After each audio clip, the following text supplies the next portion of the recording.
forman parte de la pared del túbulo.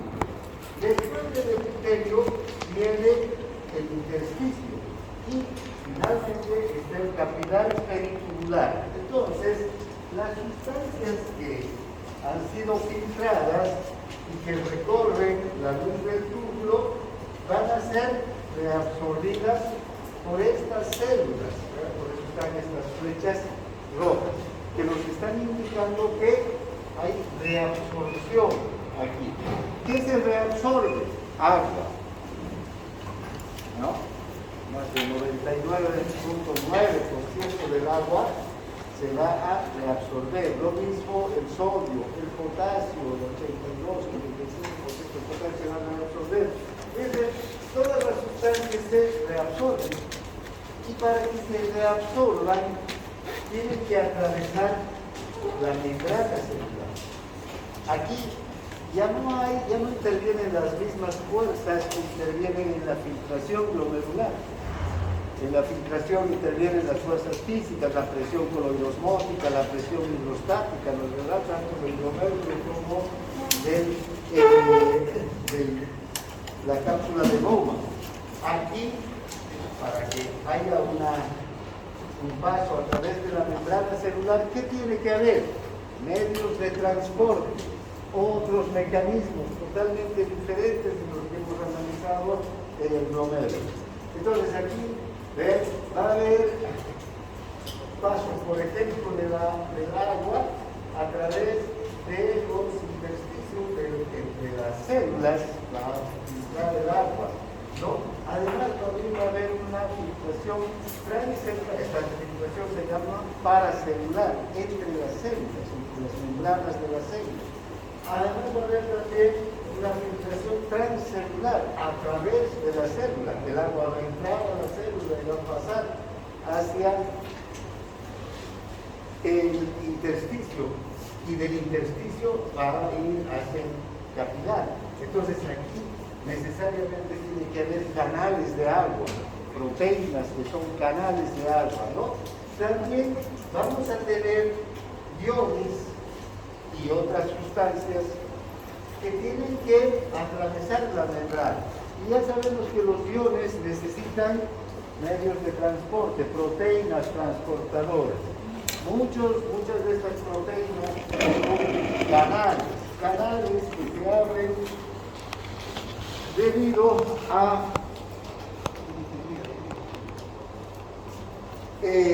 potenciales de acción, debido a estímulos que se van a producir, ligandos generalmente, ¿no es verdad? Que van a transportar los iones desde la luz del túbulo hacia la célula, y desde la célula hacia el intersticio.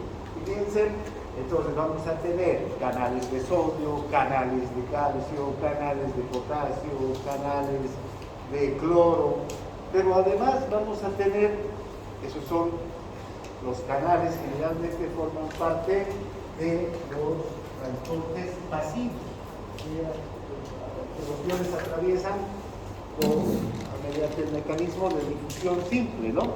Pero también vamos a tener transportes activos, al transporte activo primario. ¿Qué transporte activo primario va a dominar aquí en casi todo el túbulo? Las ATPasas sodio-potasio, que van a hacer un transporte de todo el día. Fíjense, más de 25.000 miliequivalentes de sodio tienen que ser reabsorbidos. Entonces, todo el túbulo, todos los túbulos están con estas ATPasas funcionando las 24 horas para reabsorber esos 25.000 miliequivalentes de sodio. También hay ATPasas de calcio, hay ATPasas de hidrógeno que trabajan aquí. Entonces hay transporte activo primario. También hay transporte activo secundario. Aquí hay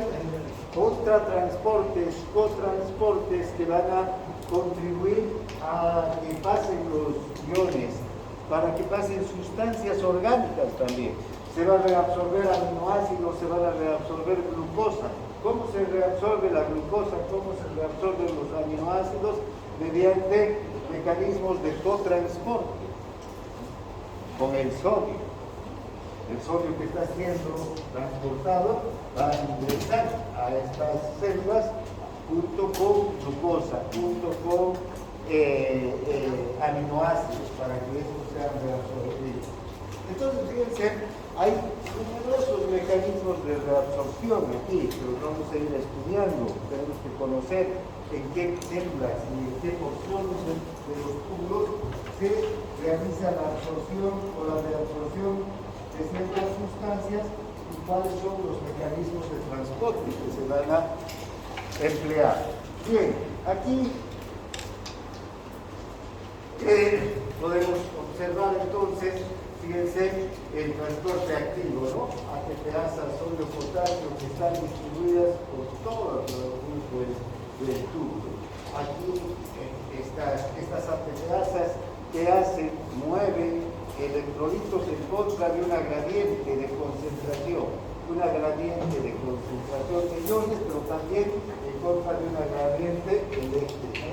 Entonces tiene que haber gradientes electroquímicas para que se transporten estos iones.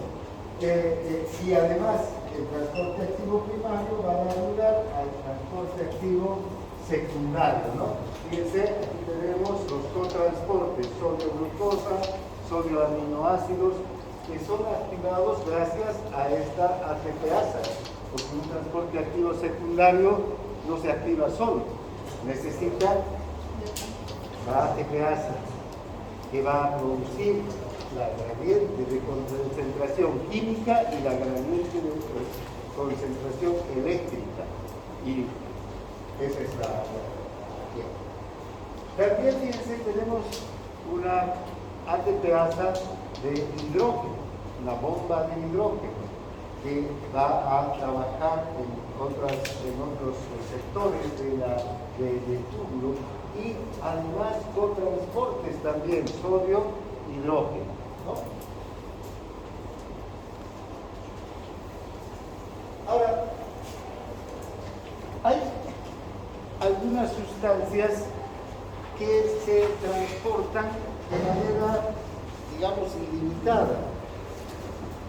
Todo depende de las necesidades del organismo. El sodio, el agua, se puede transportar, como hemos visto, mayor o menor cantidad de agua o de sodio o de cloro, dependiendo de las concentraciones de estos iones en el líquido extracelular. Hay ciertas sustancias que van a ser reabsorbidas en su totalidad, entre ellas la glucosa.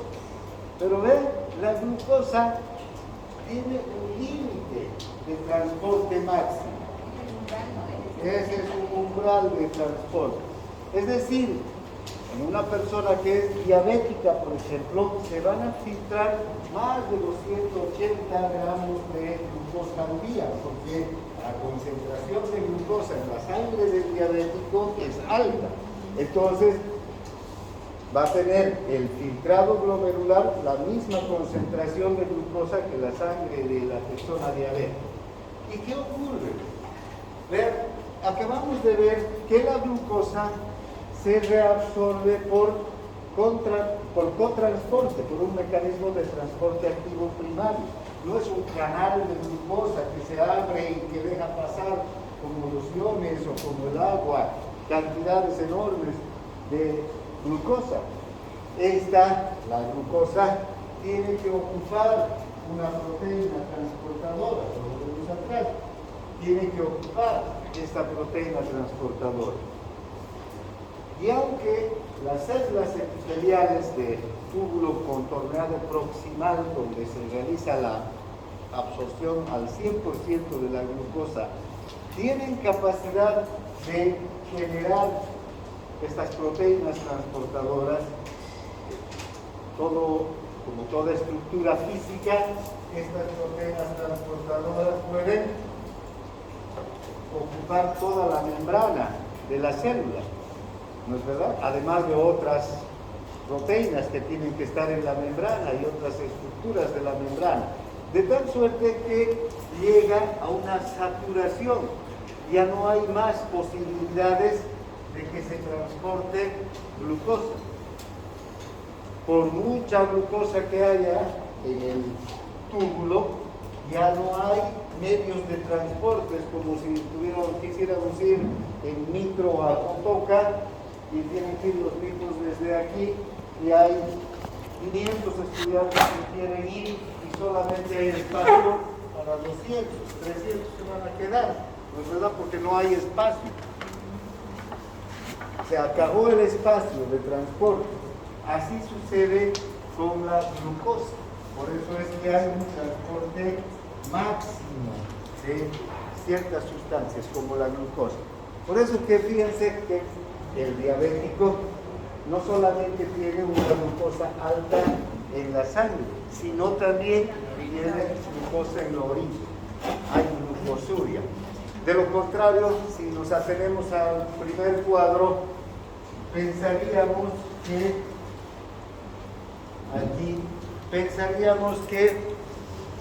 que nunca vamos a encontrar glucosa en la orina. Cuando la concentración de glucosa está dentro de los valores normales, no vamos a encontrar, porque estos medios de transporte son capaces de transportar, son suficientes para transportar esa glucosa. Pero cuando la glucosa excede esta cantidad, entonces ya estamos frente a una incapacidad de los túbulos para reabsorber toda la glucosa filtrada, ¿no? Bien, entonces, hay sustancias entonces que tienen un transporte máximo. Entre ellas, la principal está la glucosa. El transporte máximo de glucosa que pueden transportar nuestros túbulos es de 375 miligramos por minuto. Si hay más glucosa que esta, se va a quedar en la orina. También el fosfato tiene una característica de transporte máximo. De hecho, vamos a ver cuando hablemos de los mecanismos de reabsorción del sulfato, más lo del fosfato más allá, que el fosfato se mantiene en una concentración en el líquido extracelular por rebosamiento. ¿Qué quiere decir? Si hay más fosfato del que necesitamos, entonces se va con la orina. Si falta fosfato en nuestro organismo, se va a reabsorber, ¿no? Es como si rebalsara un turril. Si hay mucha agua, ¿qué va a pasar? Va a caer el agua del turril, eso es rebosamiento, ¿no? El sulfato también, 0.06 milimoles por minuto, es la máxima reabsorción de sulfato. Aminoácidos, 1.5 milimoles por minuto. El urato, 15 miligramos por minuto. El lactato, 75 miligramos por minuto. Y las proteínas plasmáticas, pero proteínas muy pequeñitas que sean capaces de ser reabsorbidas, 30 miligramos por minuto. ¿Ya? Después no hay posibilidad de reabsorción de proteínas grandes, de peso molecular grande, como ya hemos visto. Si se filtran, estas van a llegar a la orina. También hay un transporte máximo de sustancias que se secretan. El otro mecanismo que se suma a la reabsorción es la secreción. Hay sustancias que se van a secretar, iones como el ion hidrógeno, el mismo ion potasio, suelen secretarse desde los túbulos, más bien desde las células epiteliales hacia los túbulos, ¿ya? Entonces, además hay otras sustancias como la creatinina que también se secretan. Y hay un transporte máximo también de creatinina, 16 miligramos por minuto. Cuando este transporte máximo se satura, empezamos a encontrar concentraciones más altas de creatinina en la sangre, ¿no? Que nos está mostrando que hay una alteración ya de la función renal. Bien, entonces ahora hablaremos de la reabsorción del agua. El agua se reabsorbe mediante ósmosis. El agua es el la sustancia que más se reabsorbe, 180 litros de agua se filtran y se reabsorbe, ¿cuánto? 179 litros de agua. Fíjense la cantidad de agua que se filtra y la cantidad de agua que se reabsorbe. Eso es gracias a que el agua se reabsorbe por este mecanismo de la ósmosis, ¿no? Entonces sabemos que el agua va de un lugar de menor concentración de solutos osmóticamente activos a un lugar de mayor concentración de solutos osmóticamente activos a través de una membrana que es permeable para el agua, pero impermeable para los solutos osmóticamente activos. Esa es la definición de ósmosis. Entonces, el agua se transporta por ósmosis a través de acuaporinas.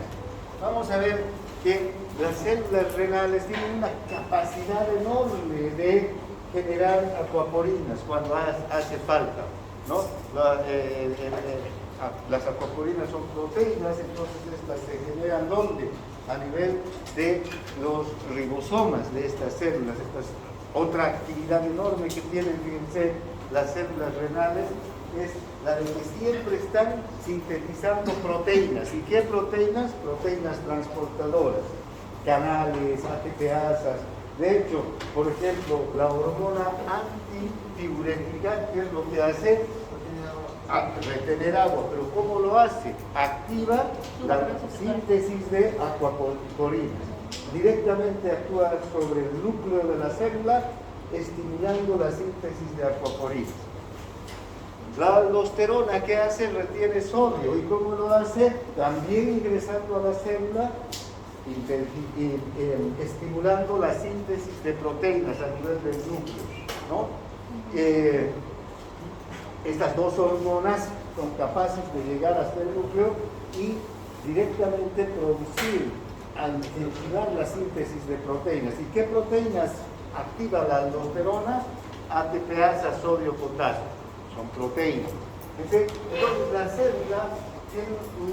célula estas células epiteliales no solamente que transportan, sino además sintetizan una gran cantidad de proteínas. Por eso es que el riñón tiene una actividad muy intensa. Todo el día estas células están en gran actividad y invirtiendo también hay una gran inversión metabólica en el riñón. No, luego el cloro, la urea y otras sustancias, otros sólidos reabsorben por difusión pasiva, ¿no? A través también de canales. Difusión pasiva. Bien. Vamos a ir viendo todos estos mecanismos conforme vayamos avanzando por los tubos. Ahora empezaremos con la reabsorción de sustancias a nivel del primer segmento del tubo, de la nefrona. ¿Cuál es este primer segmento? Es el túbulo contorneado proximal. Fíjense, aquí tenemos la nefrona, aquí está el glomérulo filtra a la cápsula de Bowman, ¿no? Y de la cápsula de Bowman empieza el recorrido y el primer segmento es el túbulo proximal, el túbulo contorneado proximal, el que está más próximo a la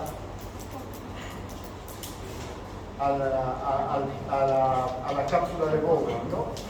Vean, hemos visto que se filtra una gran cantidad de líquido, 180 litros de líquido, ¿no?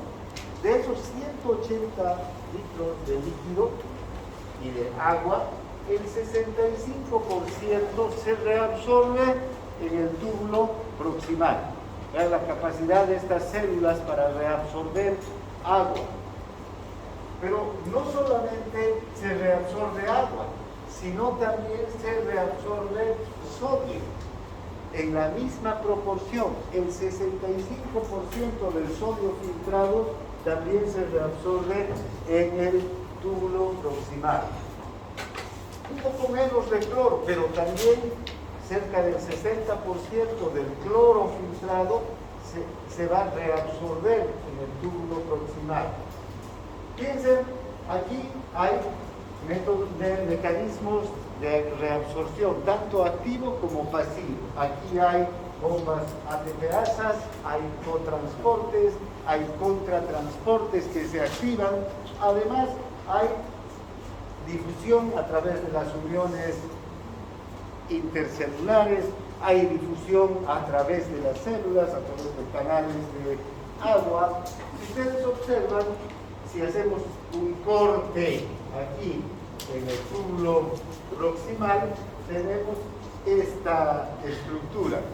Esta es la luz del túbulo, y estas son las células epiteliales que rodean a la luz del túbulo, que conforman el túbulo contorneado proximal. Si ustedes observan, esta flecha nos está mostrando que se reabsorben una gran cantidad de sustancias en el túbulo proximal.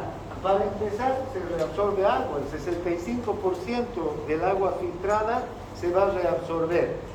Saquen la cuenta de 180 litros, ¿cuánto es el 65%? ¿Qué cantidad de agua es el 65%, no? ¿Cuánto es? ¿Saben sacar porcentaje? Creo que lo puede dictar de nuevo. ¿Cuánto es? De 180 litros, ¿cuánto será el 65%? ¿Cuánto? 117 litros, fíjense, ya se reabsorbe en este nivel. Solo en el túbulo proximal. La mayor cantidad entonces de líquido, de agua y de cloro y de sodio se va a reabsorber aquí. Pero no se reabsorbe solamente agua, sodio, cloro, sino también bicarbonato. Se reabsorbe potasio. Y, ojo, aquí se reabsorbe toda la glucosa y todos los aminoácidos. Entonces esos dos cotransportes, glucosa-sodio y glucosa-aminoácidos, trabajan aquí, en el tubo. Cuando el filtrado llega al asa de Henle, ya no hay glucosa, ya no hay aminoácidos. Ya toda la glucosa se ha reabsorbido aquí, en el túbulo proximal. Si observamos esta, primero, vámonos a la anterior diapositiva. Dice que el filtrado aquí es isoosmótico. ¿Qué quiere decir? Que el filtrado es igual en concentración de todas las sustancias, igual que el plasma, prácticamente. Hay una, digamos, misma concentración de sustancias que están en el plasma. Aunque se ha reabsorbido ya el 65% del filtrado del agua, del sodio, la concentración en general de las sustancias es la misma que la del plasma, por eso es isoosmótica. Ahora vean a qué se debe esto. Reabsorbemos el 65% del agua y el 65% del sodio, y también se reabsorbe urea a este nivel y cloro. Estos son iones osmóticamente activos, muy potentes, iones osmóticamente activos. Entonces, de hecho, la concentración de líquido extracelular, de la osmolaridad del líquido extracelular, está determinado por quién. ¿Por qué ion? Por el sodio. Entonces, si se reabsorbe la misma cantidad de agua y de sodio en la misma proporción, entonces vean, no va a variar mucho la osmolaridad del líquido extracelular, ¿no es verdad? Este líquido filtrado se va a mantener de manera similar a la que, en concentraciones, a la que estaba en la cápsula de bomba, no va cambiando, ¿ya? Esto es importante, acuérdense, la concentración del líquido filtrado en la asa o en el túbulo proximal es isoosmótica. Vamos a ver cómo va a ir cambiando esta relación entre los solutos y el agua en el resto de los túbulos. No se va a mantener igual en todos los túbulos. ¿Sí? Bien, entonces, ahora, se reabsorben en el túbulo distal prácticamente los mismos porcentajes de sodio, de agua y de cloro, también de urea. Además, se reabsorbe toda la glucosa, se reabsorbe todos los aminoácidos, parte del bicarbonato, pero lo que no se reabsorbe es creatinina y, o sea, menos cantidad de urea en relación, ¿no? Estos son los que no se reabsorben. Entonces, la osmolaridad del líquido extracelular prácticamente es la misma que la del 1, es la misma que la del filtrado glomerular. Bien, el líquido aquí es isoosmótico. Ahora veamos que no solo se reabsorben sustancias en el túbulo proximal, sino también aquí hay unas células que tienen la capacidad de secretar iones, no solamente se están reabsorbiendo todas estas sustancias, sino hay otras células que son capaces de secretar, llevar desde la célula y desde el intersticio de su huevo hacia la luz del túbulo hidrógeno, ácidos orgánicos y bases orgánicas. Estos ácidos orgánicos y estas bases orgánicas son ya productos de desecho, ¿sí? Uratos, ¿sí? Que vamos a encontrar en la orina. Estas ya son sustancias que se van a eliminar, porque son sustancias de desecho, ¿ya? Entonces, además, a este nivel también se van a secretar otras sustancias que llegan al organismo, pero que son de ese grupo de sustancias llamadas xenobióticas, es decir, que son ajenas al organismo, que no son sustancias que nos van a ayudar para la nutrición celular ni para ningún tipo de actividad metabólica de la célula. Este tipo de sustancias pueden ser tóxicos, por ejemplo, ¿no? Toxinas que llegan hasta nuestro organismo. Pueden ser una serie de sustancias que no son tóxicas, son por lo menos hasta ahora se las considera inocuas y que vienen con los alimentos. Todos los conservantes, colorantes, saborizantes que vienen con los alimentos son sustancias químicas. Algunas se absorben, no le sirven para nada al organismo esas sustancias. Entonces, ¿qué tiene que hacer el riñón? Eliminar. Y un grupo importante de sustancias que son los fármacos.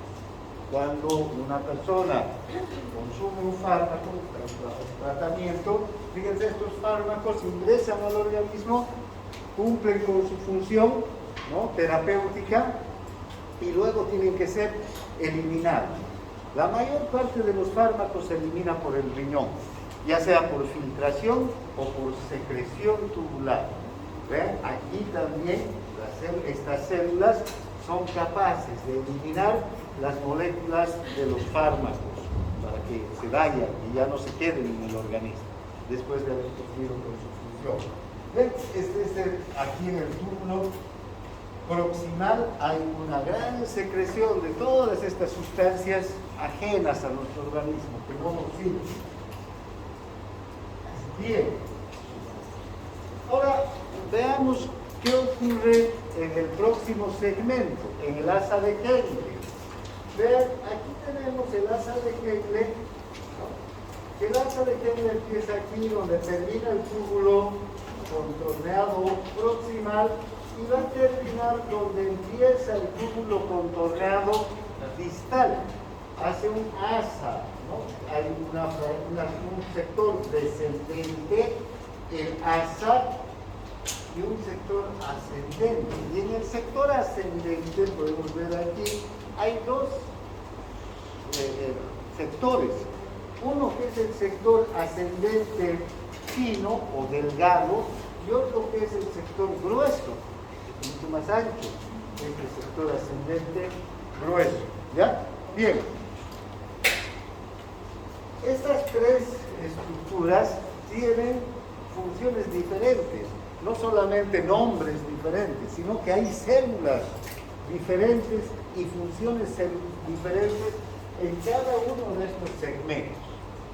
En el segmento descendente fino, aquí, que tenía, recuerdan, en el segmento descendente fino está la misma osmolaridad que el plasma, tenemos una cantidad ya de sodio, de agua, de cloro, que queda un 35% alrededor de estas sustancias, de las que han sido filtradas. Ya no hay glucosa, ya no hay aminoácidos, lo que sí hay es creatinina, hay ácido úrico, ¿no? Urea en este sector.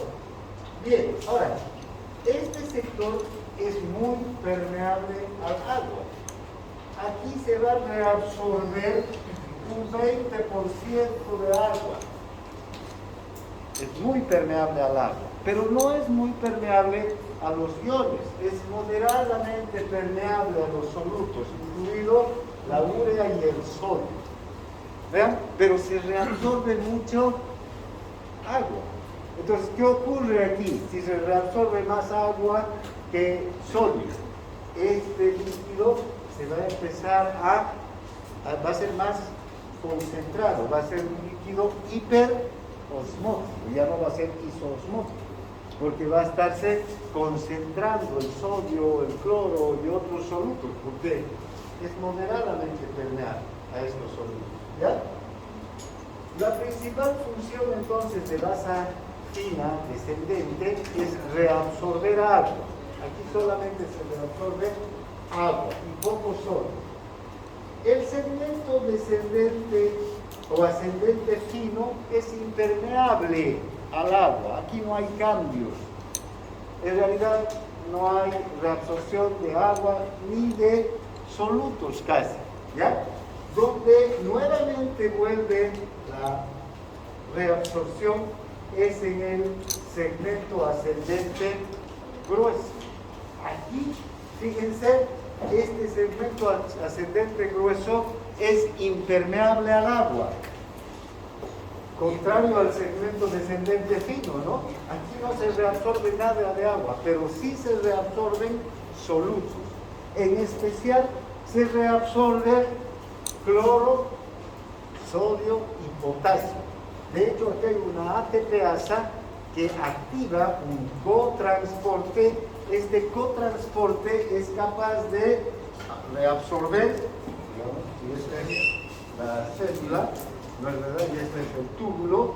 Este cotransporte es un cotransporte que transporta 3 iones, no solamente 2, como hemos estado viendo, glucosa o sodio, pues, aminoácidos o sodio, ¿no? Esta es una proteína muy especial que transporta cloro, potasio y sodio. ¿Sí? Entonces, fíjense, iones osmóticamente activos que son transportados, pero aquí no hay transporte de agua de ninguna naturaleza. Entonces, vean, aquí, como quiera que hay esta característica, ¿qué va a ocurrir? Solamente se están transportando iones.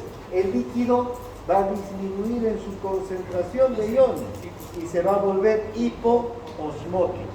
Fíjense, aquí es isoosmótico, aquí hiper, aumenta la osmolaridad porque se reabsorben más agua que solutos, pero aquí se reabsorben más solutos que agua. Esto es importante, porque fíjense, vuelvan a hacer el cálculo, por favor. Si tenemos que acá es el 65% y aquí el 20%, ¿cuánto de toda el agua ya se ha reabsorbido hasta aquí? El 85% de toda el agua filtrada. Ya queda poca agua, en realidad, para ser reabsorbida en el resto de los tubos, aunque es mucha todavía, porque solamente se elimina 1 litro y medio de orina en el día. Pero todavía, fíjense, de los 180 litros, ¿no? Van a quedar, ¿cuántos? ¿Cuánto será? El 85%. ¿Cuántos litros? 20 litros, ¿no será? Para reabsorberse. Esos 20 litros se van a reabsorber entre el túbulo distal y los colectores. Y fíjense, hasta aquí, el agua que se ha reabsorbido solo por mecanismos de ósmosis, ¿no es verdad? A partir de aquí vamos a ver que va a entrar en juego una hormona, la hormona antidiurética. Esa hormona antidiurética va a empezar a regular cuánto de agua se reabsorbe y cuánto de agua se elimina. Se reabsorbe mucha agua o poca agua. De hecho, fíjense, en una enfermedad, un tumor de la adenohipófisis, donde no hay secreción de hormona antidiurética, o de la neurohipófisis, perdón, donde no hay secreción de hormona antidiurética, ¿qué va a ocurrir? No va a haber reabsorción de agua y se va a eliminar toda esta cantidad de líquido. Esa enfermedad se conoce como diabetes insípida. La persona orina y orina todo el día, ¿no? Hasta llegar a orinar, puede llegar a orinar 20 litros de orina, fíjense, conforme se agrava el cuadro, ¿no?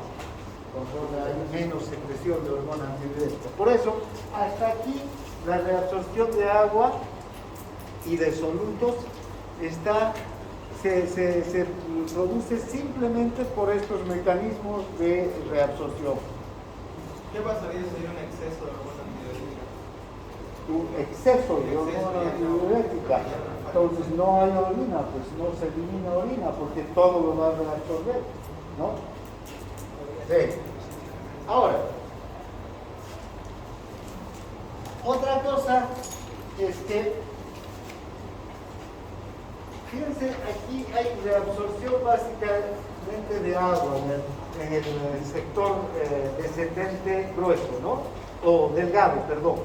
En el sector ascendente delgado no hay nada, ni de agua, ni de solutos, ni de nada. En el grueso hay reabsorción de sodio, cloro, potasio, también calcio, también otros iones como el bicarbonato, que no los vamos a tocar en este momento, pero vamos a hablar del bicarbonato, por ejemplo, cuando hablemos de equilibrio ácido-básico, pero aquí también se reabsorbe el bicarbonato, magnesio, calcio, todos esos iones que son útiles al organismo se reabsorben. Y lo único que se secreta aquí, fíjense, son iones hidrógeno, también que participan en el equilibrio ácido-básico, estos iones hidrógeno que se están secretando. Se secreta una gran cantidad de iones hidrógeno, pero vamos a ver qué interesante es el organismo, ¿no? No se encuentran en la orina gran cantidad de iones hidrógeno, ¿sí? ¿Qué pasa con esos iones hidrógeno que se secretan? Por cada ion hidrógeno que se secreta, se reabsorbe un bicarbonato. ¿Y dónde está el hidrógeno que se ha secretado? Aquí, en el bicarbonato, ¿no? Aquí hay, estas células tienen, por ejemplo, la capacidad de formar bicarbonato a partir del agua y del dióxido de carbono, ¿no? Vamos a ver cómo se forma el bicarbonato que se va a reabsorber a partir de agua y dióxido de carbono. Y estos hidrógenos intervienen en esa formación. Bien, vayamos avanzando. Bueno, ya hemos visto estos, esta es la célula, fíjense, que está en el segmento grueso del asa de Henle. Hay ATPasa sodio-potasio, que absorbe el sodio. Hay contratransporte sodio-hidrógeno, se secreta hidrógeno, tomamos se secreta hidrógeno. Y fíjense, hay este es el transporte sodio, 2 cloros, potasio. Todo esto se reabsorbe. Además, el cloro y el sodio, vean, el sodio a través de la ATPasa, el cloro a través de un canal de cloro, y el potasio puede reabsorberse o también secretarse, ¿no? Dependiendo de las concentraciones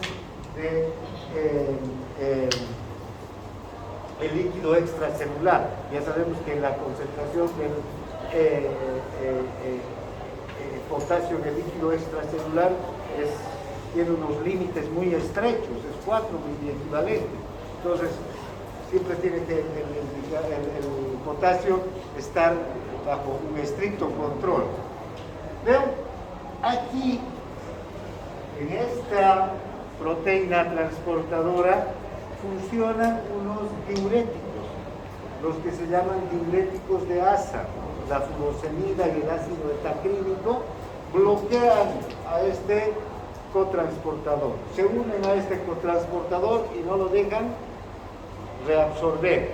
Se queda entonces el sodio, se queda el cloro, se queda el potasio y se elimina. Junto con este sodio, este cloro y este potasio, ¿qué se elimina? Agua. Por eso se llaman diuréticos, bloquean. El problema de estos diuréticos, tanto la furosemida como el ácido etacrílico, es que producen depresión de potasio, pueden conducir a una hipopotasemia, ¿no? No es cuestión de dar nomás furosemida, puede conducir a una hipopotasemia grave. Bien, ahora vamos avanzando, llegamos al túbulo distal. ¿Cuál es el túbulo distal? Es este. Recuerda que el túbulo distal empieza prácticamente a nivel de el punto en el que llega al glomérulo la arteriola aferente y sale la arteriola eferente. El túbulo distal pasa, si este es el túbulo distal, entre las dos arteriolas, ¿no es verdad? Y aquí está el glomérulo. ¿Qué se llama esta zona? La mácula densa. En la zona de la mácula densa hay muchas células especializadas. Fíjense, ya podemos ver la diferencia de estas células, ¿no? Están las células principales, están las células intercaladas a partir de aquí. Bien, en el túbulo distal, en la porción inicial del túbulo distal, entonces está la mácula densa y forma parte del complejo yuxtaglomerular. Aquí, este complejo yuxtaglomerular es muy importante. ¿Por qué? Porque estas células que están en la mácula densa son capaces de percibir los cambios en la concentración de sodio, cloro, calcio, magnesio, en especial del sodio. Entonces, cuando hay demasiado filtrado glomerular, estas células pueden percibir también los cambios en la osmolaridad del filtrado para regular el filtrado glomerular, la cantidad de líquido que se filtra. Bien, ahora, esta porción inicial es de asa distal, es totalmente impermeable al agua. Reabsorbe ¿qué cosa? Sodio, potasio, calcio, magnesio, ¿no? Todos los iones, en especial los iones que tienen una gran capacidad de atraer al agua, los iones osmóticamente activos. Bien, ahora, fíjense, sodio, cloro, calcio, magnesio se reabsorben y se secretan ya en la porción más distal, en la porción final, digamos, del túbulo distal, se van a secretar hidrógeno, se va a secretar potasio, ¿ves? Y aquí, en esta porción, en la porción ya final del túbulo distal, empieza la reabsorción de agua. Pero, como les decía hace un momento, esta reabsorción de agua no es una reabsorción de agua por simple ósmosis, sino que aquí empieza a funcionar la hormona antidiurética. Aquí tenemos la hormona antidiurética que produce la reabsorción. Si hay hormona antidiurética, hay reabsorción de agua. Si no hay hormona antidiurética, no hay reabsorción de agua. Cuanto más hormona antidiurética haya, mayor va a ser la reabsorción de agua, ¿no? Esto, ¿quién regula en última instancia esto entonces, esta reabsorción de agua? Si la hormona antidiurética va a entrar en acción. La hormona antidiurética se produce en dos tipos de células, ¿sí? Que están en los núcleos supraóptico y en el núcleo paraventricular. Estos núcleos están en el hipotálamo. Ahora, vean, el hipotálamo controla casi todas las funciones de la vida vegetativa, ¿no? ¿Verdad? Hemos visto cuando hemos hablado de neuronas. En el hipotálamo hay unas células, unos receptores, unos osmoreceptores que determinan si hay o no hay una concentración adecuada de sodio, en especial en la sangre. Si, fíjense, la concentración de sodio está alta, ¿qué quiere decir? Que hay poco líquido en la sangre en relación con el sodio. Entonces, ¿qué va a hacer estos núcleos? ¿Qué van a producir? Inmediatamente hormona antidiurética. Esta hormona se produce en estos núcleos, se libera la hormona en la neurohipófisis hacia la sangre. Desde la neurohipófisis esta hormona llega al riñón y llega aquí, pero fíjense, va a llegar a esta porción final, a la porción más lejana, digamos, del túbulo distal, y va a empezar a reabsorber agua. ¿Hasta qué punto va a reabsorber agua? Hasta que el sodio baje y se iguale, digamos, ¿no? ¿A cuánto? A 142 miliequivalentes de líquido. Si disminuye la concentración de sodio, ¿qué quiere decir? Que hay menos sodio que agua, ¿no? Entonces deja de producirse hormona antidiurética. ¿Y qué va a ocurrir aquí? Se reabsorbe menos agua. ¿Y qué va a pasar? Esa agua se va a eliminar con la orina. Por eso la hormona antidiurética empieza a regular aquí la eliminación de esta cantidad de líquido que queda, de ese 25, ¿cómo es? 25% de líquido, no menos, 15% de líquido que queda, porque ya el 85% del líquido se ha reabsorbido. Bien, ¿qué más podríamos decir aquí? Fíjense, aquí hay un intercambio interesante en estas células. Cuando hablemos del equilibrio ácido-básico, vamos a ver que aquí hay unas células, las células intercaladas. Estas células intercaladas ya no intervienen en el equilibrio hídrico, intervienen en el equilibrio ácido-básico. Y vean qué cosa hacen. Secretan hidrógeno y reabsorben bicarbonato. Entonces, ¿qué pasa cuando hay digamos, una acidosis en el líquido extracelular, en la sangre? ¿Ya? Va a haber mayor cantidad de hidrógenos, ¿no es verdad?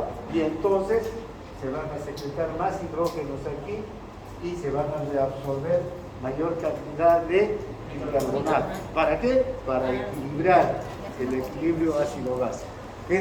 Estas células intercaladas son las encargadas. En cambio, en estas principales, ven la diferencia entre estos dos tipos de células, ¿no? Hay diferente color, por lo menos. Estas células principales, entonces, son las que se ocupan de reabsorber mayor cantidad de agua. Sobre estas células principales actúa la hormona antidiurética. ¿Ya? Bien. Entonces, son las características del segmento más, digamos, distal, ¿no? Aquí podemos observar, por otro lado, que en el túbulo distal y también en los túbulos colectores está esta ATPasa. Esta ATPasa se encarga también de reabsorber el sodio, y aquí también se va a ajustar la reabsorción de sodio, porque vean, ya queda poco sodio, de todo el sodio, del 100% de sodio filtrado, ya queda aquí un 10% del sodio filtrado. Entonces, aquí se va a definir entre el túbulo distal, la porción final del túbulo distal y los conductos colectores, se va a definir cuánto de sodio se va a eliminar.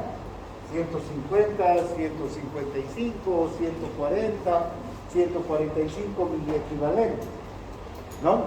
Va a depender entonces también de la concentración de sodio en la sangre. Ahora, esta bomba ATPasa juega un papel clave. Esta bomba ATPasa activa este cotransportador de cloro y sodio. ¿Sí? Este cotransportador entonces va a ser el que se va a encargar de llevar el sodio y el cloro desde el túbulo hacia la célula, y la ATPasa de la célula al intersticio y del intersticio hacia el capilar peritubular, ¿no? Bien, ahora, este cotransportador también es objeto de la farmacología, la lo van a ver.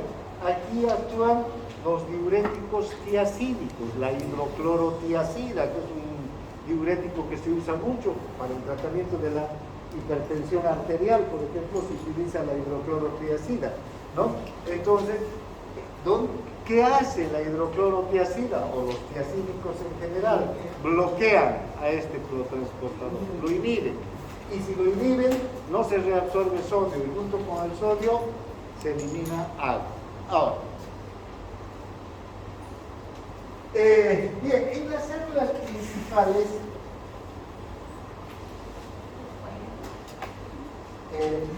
también en la parte final entonces del túbulo distal están estas células, ¿no?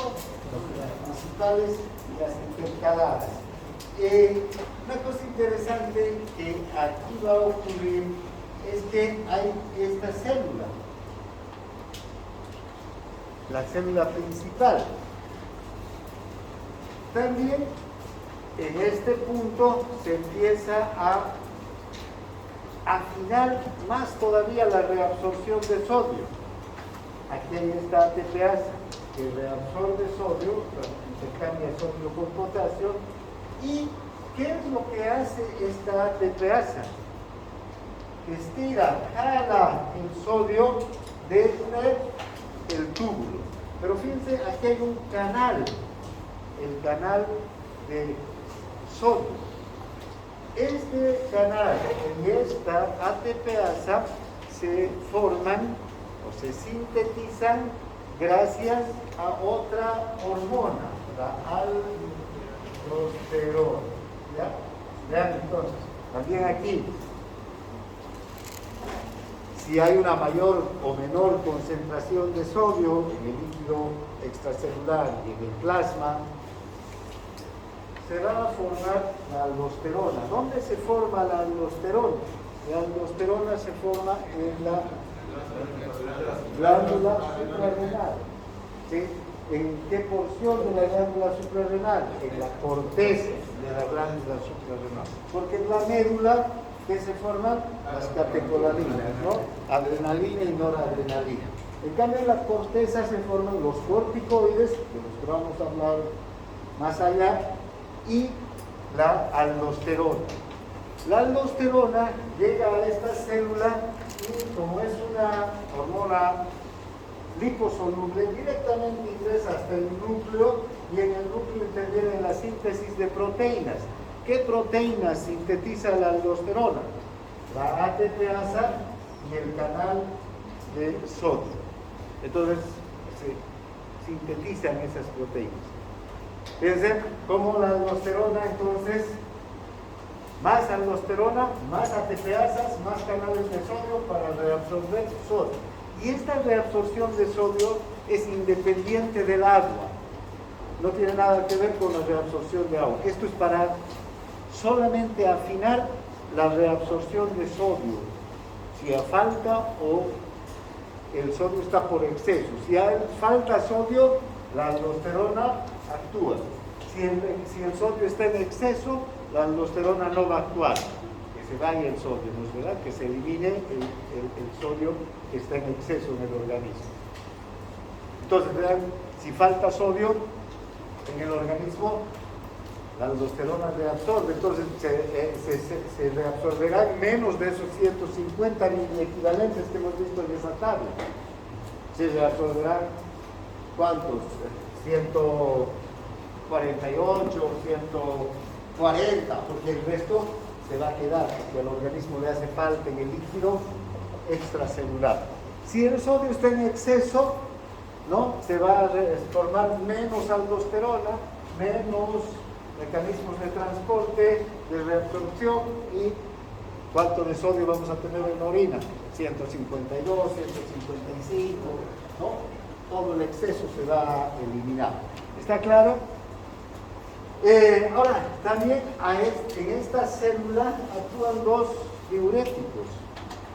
Uno, que es el bloqueante de los canales de sodio, bloquea este canal y no permite que el sodio ingrese. Si no ingresa el sodio, aunque funcione la ATPasa, no hay sodio para bombear.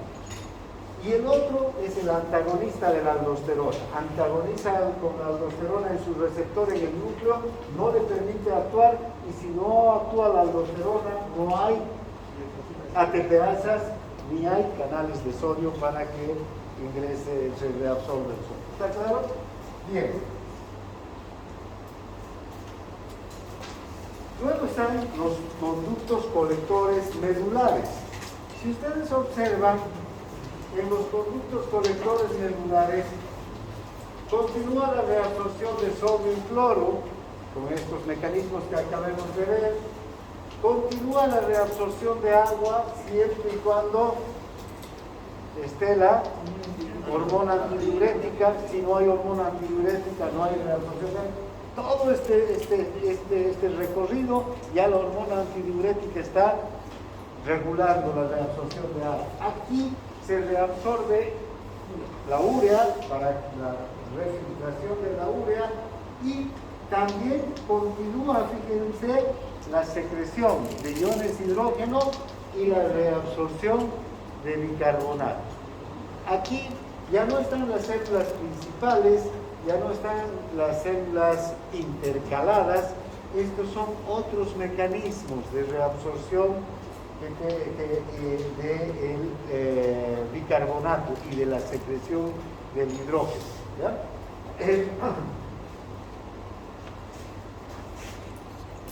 Bien.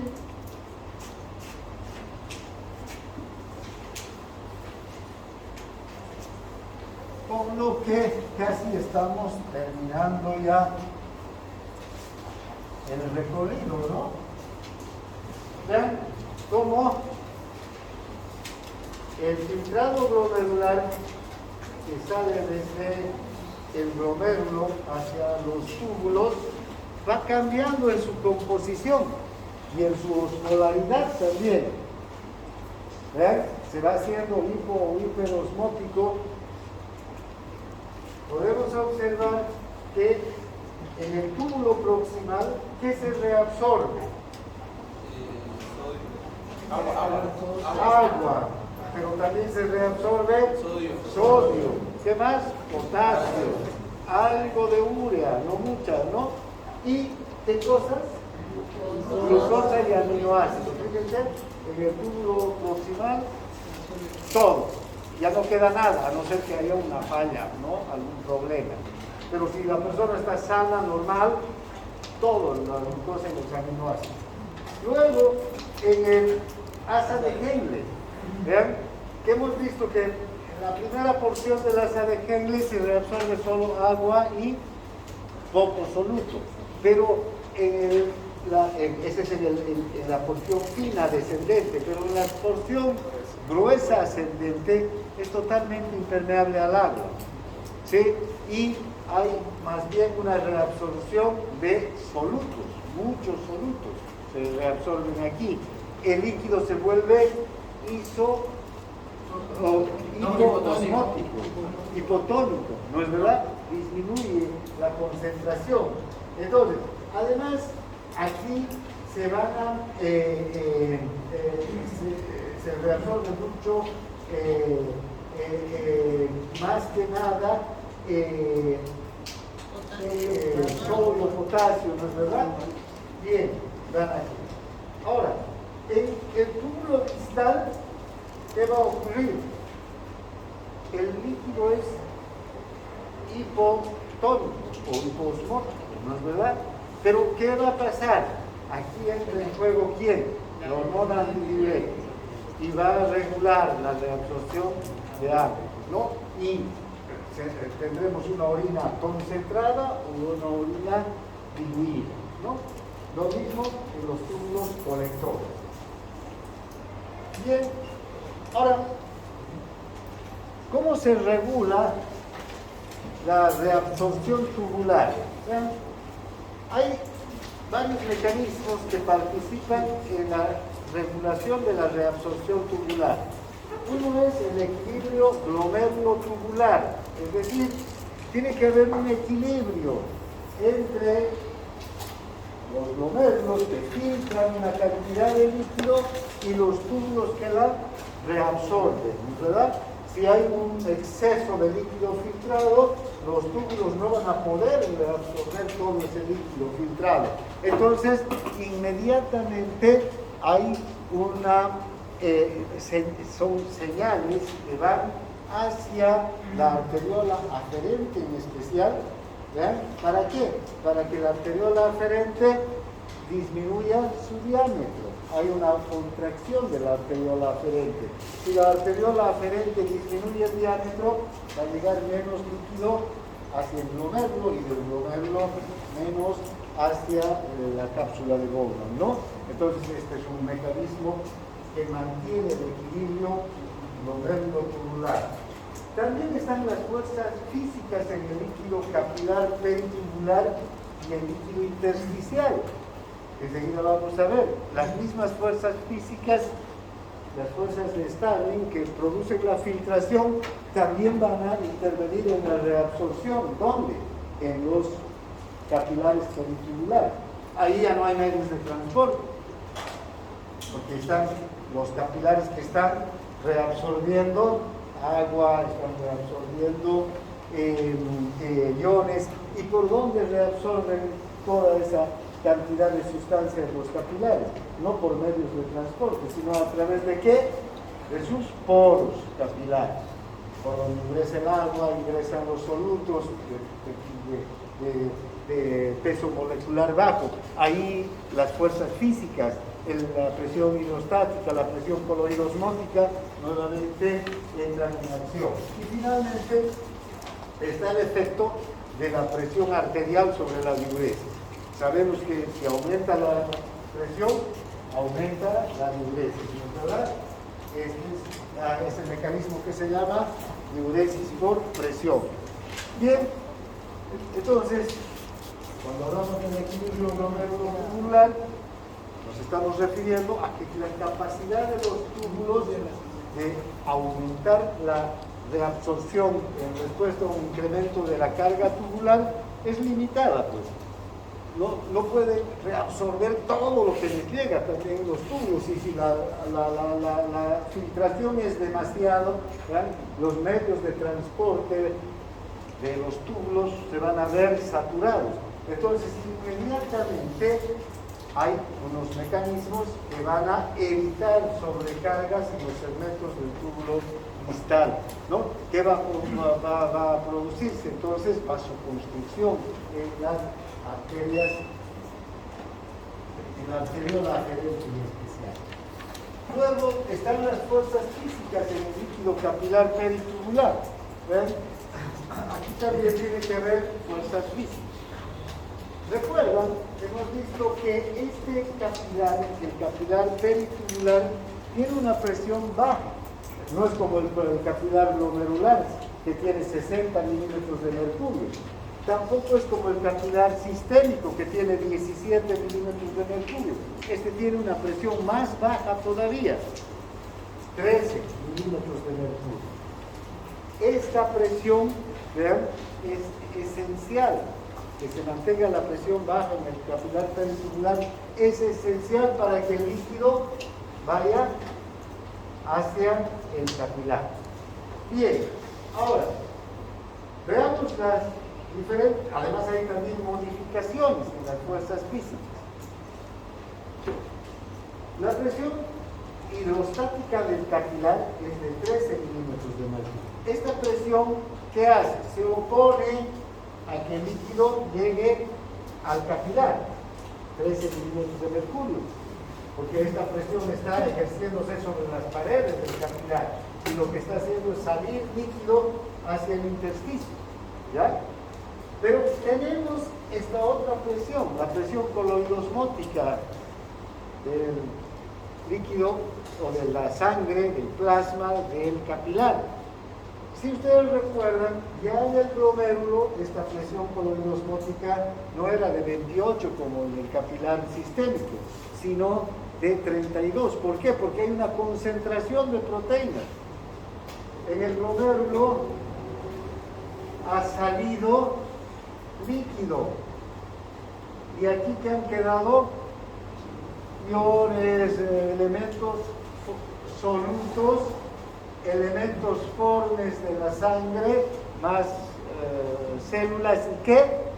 Proteínas, nada más. ¿No es verdad? Entonces hay una concentración de proteínas, lo que hace que aumente la presión coloidosmótica de la sangre. Por otro lado, en el intersticio, aquí hay una presión hidrostática del intersticio de 6 milímetros de mercurio. Esta no es una presión negativa, ¿sí? Y hay una presión, y desde luego también va a haber una presión, aquí no hay proteínas, no va a haber una presión coloidosmótica, ¿sí? Entonces tenemos estas fuerzas, sí, en realidad no hay proteínas filtradas, pero están las proteínas que normalmente están en el líquido intersticial, ¿no? Entonces, es de 15 milímetros de mercurio, que atrae el líquido. Si sumamos estas fuerzas, entonces, fíjense, ¿qué tendríamos que sumar? Las que se oponen al retorno del líquido. ¿Cuáles van a ser? 13 más 15, ¿no? Esto suma 18. Y las que van a atraer al líquido van a ser 32 más 6. 32 más 6, 38. 38 menos 28, 10. ¿Recuerdan cuánto era la fuerza neta de filtración en el capilar glomerular? 60 menos 50. 10, ¿no es verdad? Y aquí también 10. En el capilar glomerular lo que hace es salir hacia el túbulo, ¿no? El líquido. En este caso, esta fuerza de 10 lo que hace es impulsar desde el intersticio hacia el capilar peritubular, para que el líquido vuelva ¿a dónde? A la sangre. Junto con el líquido, ¿qué van a volver? Los iones, la glucosa, los aminoácidos, todas las sustancias que se han reabsorbido. Entonces, todas las sustancias que se han reabsorbido van a llegar al intersticio y junto con el líquido, con el agua, van a pasar hacia el capilar peritubular. Y del capilar peritubular a las vénulas, a las venas renales y a la circulación. Entonces, ese es el recorrido, ¿no? Entonces, ahora, vean el efecto de la presión sobre las diuresis.